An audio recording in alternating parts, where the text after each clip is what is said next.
Welcome to Forum 360 on Fusion, your PBS channel. This is Leslie Ungar, your host today. Thank you for joining us on our global outlook with a local view. Let there be civility on earth, and let it begin with us. These words are a part of the creed of the Greater Akron Civility Compact. Let there be civility.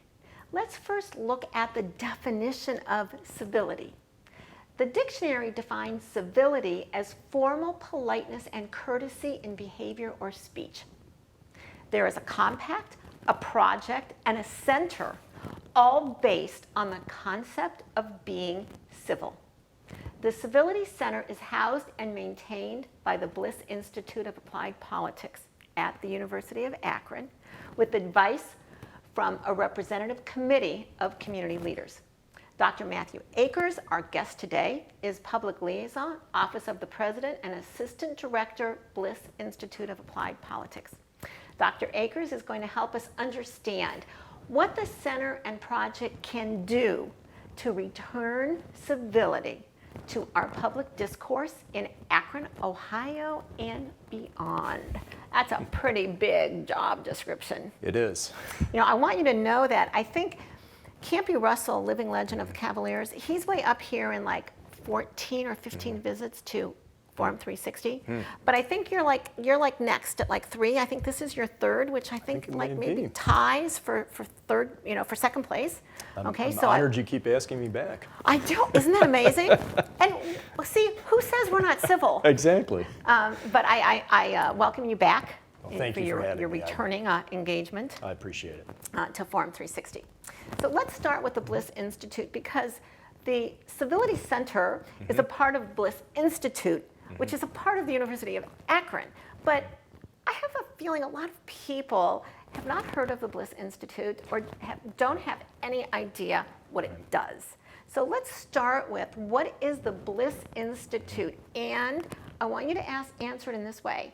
Why should someone who doesn't inhale politics, like I may tend to, why should someone just out there living their life, why should they care that there's a Bliss Institute? So I think that those are great questions. Let me first talk about the Bliss Institute a little bit. Yes. So the Bliss Institute is named after Ray C. Bliss, who was longtime Republican chairman, both at the state level in Ohio and then at the national level as well. And actually also sat on the Board of Trustees at the University of Akron. So a lot of local connections there with Ray Bliss. Bliss knew a number of presidents, obviously worked with them, U.S. presidents that is, of course, and also, though, again, had a lot of local ties in the Akron community. And shortly after Mr. Bliss's death, there was the idea of creating a political center that would carry forth his ideas. Now, even though Bliss, obviously he was a Republican, Bliss, though, often talked about the necessity of having both parties working together. Well, both parties partly to have some competing visions, right? Because if you get too far on one side or the other, you often don't have a good debate. So he believed that you had to have a two-party system and two healthy parties to offer good alternatives. So Bliss himself was, in one sense, again, even though he was a Republican, he was very bipartisan in nature and worked with the other side and knew how to do that. And that's really the background behind the Bliss Institute of Applied Politics at the University of Akron as well, where it is a bipartisan research and teaching institute modeled on many of the principles that Ray Bliss put forth in his political career. But again, the importance of it is that both parties need to be represented, and we have really tried to model that within the Bliss Institute. So in one sense, when you ask why should someone who is not a political animal care so much about the Bliss Institute, politics touches our lives, all of our lives. And like this weekend, last week, it almost touched our lives with guacamole and avocado toast, right? Which seemed to hit more people's, than a lot of other points. Yes. Yeah, exactly. And I love avocados myself, so I was watching that very closely. But yeah, in many, many ways, as you say, everything from an avocado to traffic laws, everything touches politics. So on the one hand, I would say I think unfortunately today many people are too focused on politics in one sense. In another sense, I can understand that because it is one part of life. It's not the only part of life, but it's one part of life. So even in our statements in the Civility Center, one of the things that we talk about, obviously it's housed under the Bliss Institute of Applied Politics, which is political in nature. But on the other hand, we talk about creating a culture of civility. That's actually the last line of our mission statement, and it says, I think most importantly, or something along those lines, we are going to create a culture of civility in this region. So I think that, and again, on our advisory trustee members, we do have people who are affiliated with elected officials, but we also have faith leaders, we have educators, we have people who are not tied to politics directly at all. So let me ask you, the Bliss Institute was started when? We started in the early 1980s. The early 80s. Yeah. So you are establishing a civility center now, roughly, let's say, 40 years into the Bliss Institute's life, okay? So why is it that you are tackling civility now? So the genesis of this specific Civility Center really started about 2010 with the Civility Project, and that was a union between Cleveland State, the University of Akron, and Mount Union. And there was interest, I believe, more from an academic side to begin to look at some of these issues surrounding civility. Because that is one thing as you read history, not just with the issue of civility, but multiple issues. People today will say, oh, well, this is an issue that's so important right now. We've never dealt with anything like this. This is a critical time. And you begin to realize, well, actually, there's been a long time concern. Actually, we're more civil. You know, several years ago, I had a guest on Forum 360 that was a Lincoln expert, and he told me stories about how he couldn't even eat at his own going away party in Springfield because they were afraid the food would be poisoned, and then there were decoys going to D.C. for his inauguration. So we kind of tend to think of it as something fairly recent, but if you compare it, it's been a part of our culture. And there was the Senator Brooks and Senator Sumner, I believe, in the 1840s. Was that the duel? The caning. Well, it was the caning. caning. Where Senator Brooks beat the other senator over the head, I believe, on the floor of Congress, right, with a cane. There was also the duel between Burr and Hamilton, right, when Burr was, I believe, vice president. So in the 19th century, there was the issue of civility. In the 20th century, there's the issue of civility. In the 21st century, there's this now issue. Ours is more on Twitter than with caning. I think with a lot of things that also social media has contributed to our awareness of it and to the public nature of it.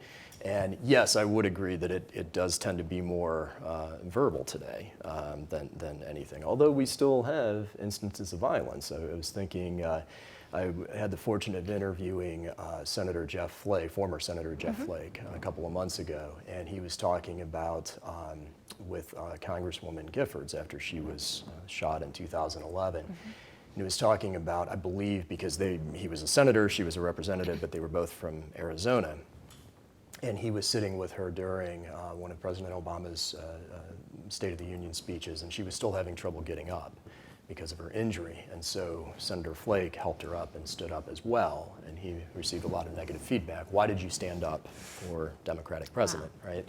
And of course, it happens on the other side, though, too. We can have, yes. We had the shooting of, unfortunately, the shooting of Congressman Scalise at the baseball game several years ago. So I think, again, we still do have violence today, but at least with our elected officials, I would agree, I think it tends to be more verbal sparring than actual physical altercations. So before we look at the center and the project, I've thought about how to broach this, but I'm just going to ask you, okay? Between name-calling and mocking disabilities and lies and inappropriate tweets that even his supporters would say are inappropriate, we have a president who's raised the level of incivility. So how can an institute started by a well-known member of the GOP, how can an institute or a center do anything to encourage a more civil tone when the top, you can't control, no one can control the top, right? You can't control that. So what can you do? Well, I think partly it goes back to even our name, right? The Greater Akron Civility Center. And when we were talking about kind of the formation of the center, why did it take so long, right, to form? Part of this, a lot of it really was a grassroots desire in the Akron area to make sure that we were being intentional about civility in our backyard, right? And so I think that yes, of course, you have to be concerned about what's happening at the top or in Washington, regardless of what political party's in charge. But I think always it goes back to you have a limited sphere, most of us do at least, I certainly do, in which I can influence and in which I can operate. People aren't going to be listening to me in Washington, D.C. I do have a bit of influence at the university and in our local community. And so I think that's what we're trying to do. We're trying to tend to our own garden, plant our own garden, right? Make sure that the crops there are healthy. So let me ask you, which one wins out? Because as a communication coach, I do believe that culture comes from the top. Mm-hmm. At the same time, I tell people there's only 3 things you can control: yourself, your message, your environment. You can't control others. So which one wins out on a daily basis? Well, for me, I've struggled with that as well. And I would say for me, it is always that local aspect, because again, I will become very disheartened if I'm worrying about the top that I really don't have much control over. But I can control that area. I think that's the way we also feel with the Greater Akron Civility Center, that we'll be an example that people can look at and say, there's an example of an area where there is civil behavior across the spectrum, not just politically, but in our educational system, in our faith community, and we're all working together in this community. Is there anything, before we actually get to the center, is there anything that if you were the education czar, and you have young kids, so I'm sure that this is a concern of yours, is there something, or is there going to be something at the Civility Center that can be a curriculum that elementary schools, middle schools, or high schools could teach to teach civility? There are some of those programs already available, actually, and so that's one of the things we're looking at, because we do have one of our advisory board members is in the K through 12 world. Obviously, both myself and Dr. Green, the director of the Bliss Institute and the interim president of the University of Akron, are on the advisory committee as well. So we've got higher ed represented as well. So yes, we will look at a curriculum for that, both really at the lower levels as well as the higher levels. I will tell you also, I am going to be team teaching a class in the fall for the Bliss Institute, and it will be a series of classes, hopefully running up to the 2020 presidential election, so about various, the primaries and the conventions and whatnot. So, can I take it? You're more than welcome to. Okay, it's on tape now, okay. But with those classes, I wouldn't say it's necessarily a formal thing, but I will be involved with it, so that is one of the things that we will be talking about at least. Is when you meet students that are 18, 19, 20 years old, I know it's never too late, but is it late in their civility lessons? By the time you get them as students, are they somewhat planted in civil or uncivil? Well, one of the things that I actually wanted to tell you about our activities on campus, because obviously while the center is the Greater Akron Civility Center and we're doing stuff out in the community, we're also located on campus. So I had a wonderful experience, and again, we've been in existence since about January of 2019. So I think it was in February that the president and vice president of the college Democrats and college Republicans came to me together and said, we're really excited about this project. We'd like to do a debate under the Civility Center. And I know all of the people involved, and I said, well, I'd be more than happy to do that, but what about a conversation about civility first between the two groups, a public conversation? So we had a wonderful event in March where it was the president and vice president of both college groups sat down, and I moderated the conversation. And we had about 35 students come to this who were not affiliated with the two clubs. And we had a conversation about civility. And so, and I say that because I did not reach out to them and say, hey, we have to have this event now that we have a Civility Center. They came to me and asked to do it. And then in April, at the conclusion of that civility conversation, we advertised the debate. We probably had about 80 students show up for the debate the next month. And we tackled issues such as gun issues and abortion, controversial issues.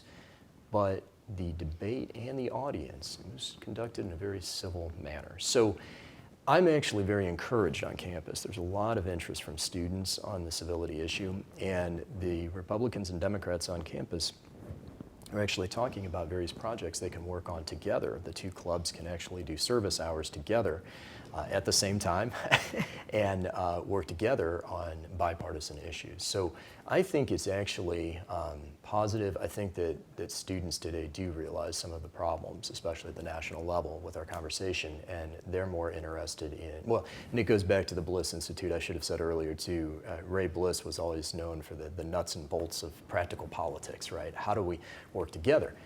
It's the right thing to do to be civil, but and I also do some government relations for the university, so I work with elected officials. I would say that's also a way you're going to actually get things done and accomplished if you're civil to one another. Today we are talking with Dr. Matt Akers, the Bliss Institute, University of Akron, and we're talking about the new Civility Center.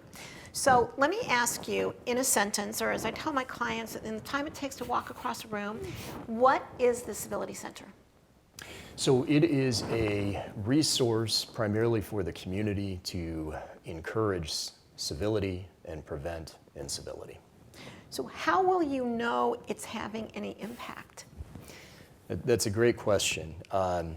You know, one of the ways that we hope to do that is provide, we've actually just created Civility Standards to try to... So give me an example, because you've got standards and pillars, and I was a little confused between a standard and a pillar, and I was saying, thank you, I'm not being tested on this because I think I would flunk. So tell us about standards and pillars. Well, and maybe I should back up and also say there are a number of national organizations also doing this work. We are not unique in this. So some of this is actually drawn, and they're statewide organizations as well. So there is the National Institute of Civil Discourse. So that is a group that has an office in Washington, D.C. In fact, I may be visiting with them next week, and they encourage civility at the national level. And then there's also a number of statewide initiatives as well, including in our own home state of Ohio, there's the Ohio Civility Project. And so we've been kind of using those resources because those groups, especially the NICD, the National Institute, has a lot of resources that they want to provide so that you're not, creating the wheel over again, which is also something we're trying to do in the Greater Akron region. When I use the word create a culture of civility, that may sound a bit pompous. There are a lot of groups already in our area who are touching on issues of civility. So really what we want to be is an umbrella organization, if you will, to help draw people together who are already doing great work. And we don't want to compete with them, we want to bring them together. But to go back to your question about the standards and pillars, some of that we've been merging from some of these other groups and taking some pieces and putting them together. But I'd say a standard, one of the things that is in our mission statement as well is we want to get back to this question of measurement. We actually want to do an annual civility award in the Greater Akron region. So somebody, let's say, would be rewarded for civility. You can't really punish people for incivility. That is a problem. There isn't an accountability that right. So what you're saying is we're going to point out those who are really civil. There is a method you can provide to elected officials, for instance. You could provide civility training. Now, the question begins, and that's voluntary, right? So they sign up for it. Okay, yes, I want to be civil. And we have some wonderful examples in Ohio, right? I think of, with our press conference opening up our Greater Akron Civility Center, we had Mayor Dan Horrigan, we had County Executive Eileen Shapiro.